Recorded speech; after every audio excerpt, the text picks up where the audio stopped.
বন্ধুরা, আজকে আমি আবার একটি নতুন রেসিপি নিয়ে আপনাদের সামনে প্রেজেন্ট করছি।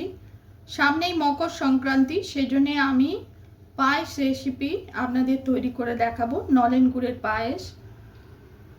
এখন পিঠে পুলি পায়েস আমরা সকলেই সবার ঘরে হয়, সকলেই খেয়ে থাকি। সেজন্য আমি এই রেসিপি আপনাদের সামনে প্রেজেন্ট করছি। প্রথম থেকে শেষ পর্যন্ত দেখার জন্য অনুরোধ করছি। রান্নার পাঁচমিশালি চ্যানেলে সকল দর্শক বন্ধুকে স্বাগত জানাই। আমি আমার রেসিপিটা স্টার্ট করছি, আপনারা আমার সঙ্গে থাকুন। প্রথম থেকে শেষ পর্যন্ত দেখার জন্য অনুরোধ করছি। এটা আমি দুধটা আগে জাল দিয়ে নিয়েছি। গুড়ের পায়েস আমি তৈরি করব, নলেন গুড়ের পায়েস। আগে দুধটাকে একটুখানি ঘন করে নিচ্ছি।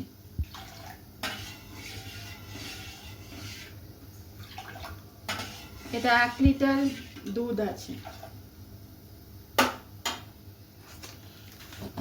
এতে আমি একটু গুঁড়ো দুধ মিশিয়ে দিচ্ছি, অল্প।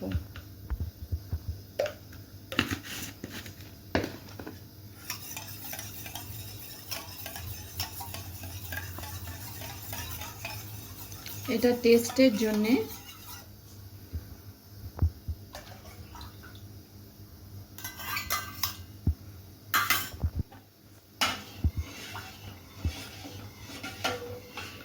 এবার আমি চালটা দিচ্ছি।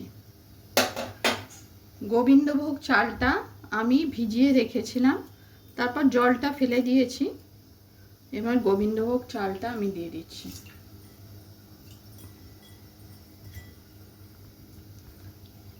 আর তেজপাতাটা দিচ্ছি।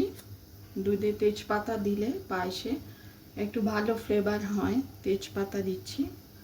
এবার চালটা সিদ্ধ হওয়ার জন্যে রাখছি। দেখুন বন্ধুরা, আমি আপনাদের দেখিয়েছিলাম চাল কিন্তু এবার অনেকটা রিডিউস হয়ে গেছে দুধটা। দুধের মধ্যে আমি গোবিন্দভোগ চাল দিয়ে আমি আপনাদের সামনে গোবিন্দভোগ চালটা দুধে দিয়ে সেদ্ধ করতে দিয়েছিলাম পায়েস তৈরি করার জন্য। চাল সেদ্ধ হয়ে গেছে, আপনাদের দেখাচ্ছি। পুরো গোবিন্দভোগ চাল আর সেদ্ধ হয়ে গেছে। এরপর এটাকে এর মধ্যে আমি ছোট এলাচটা দিতে ভুলে গেছি, ছোট এলাচটা দিচ্ছি। যদিও গুড় আছে, তাহলেও একটু এলাচ মুখে পড়লে ভালোই লাগে। গুড় দেবো। আর এটাকে ঠান্ডা করতে হবে, নাহলে গরম দুধে গুড়টা দিলে দুধ কেটে যাবে। আমি ঠান্ডা করছি।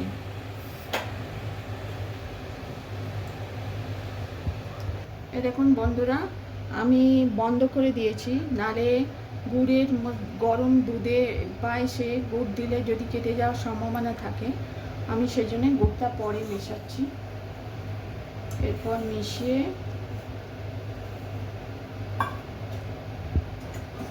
আপনাদের আমি তৈরি করে দেখাবো।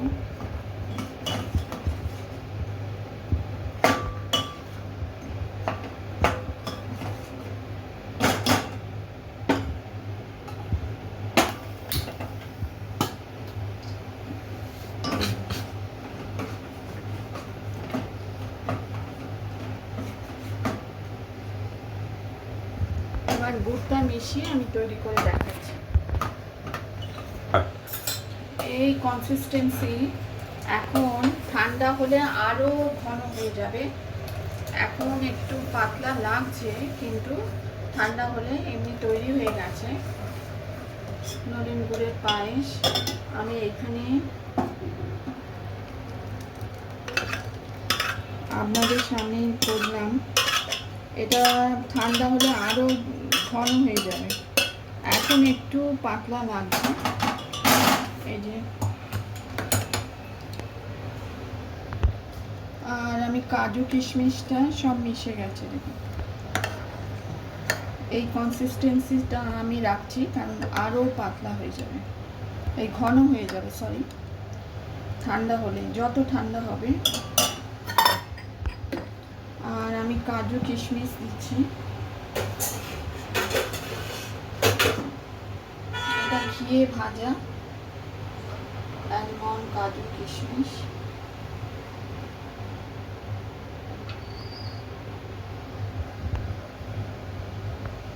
সব এর ভেতরে ঢুকে যাচ্ছে।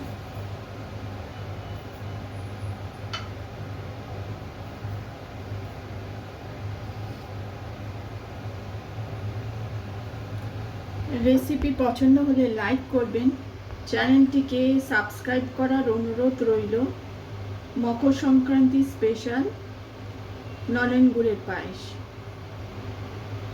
বন্ধুরা দেখুন, এই ঠান্ডা হওয়ার পর আপনাদের দেখাচ্ছি যে কিরম সুন্দর হয়েছে। এ দেখুন আপনারা কিরম ঘন হয়ে গেছে, কত সুন্দর হয়েছে।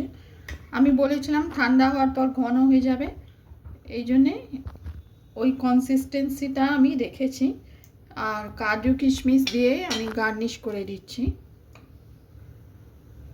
আগেও আমি করেছিলাম, কিন্তু আপনাদের দেখানোর জন্যে আমি ঠান্ডা হওয়ার পর কিরম হয় একটুখানি পেস্তা দিয়ে দিচ্ছি।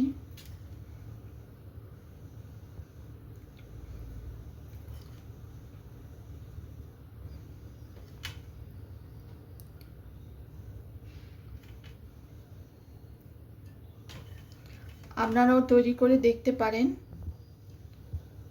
গুড়ের পায়েস, নলেন গুড়ের পায়েস।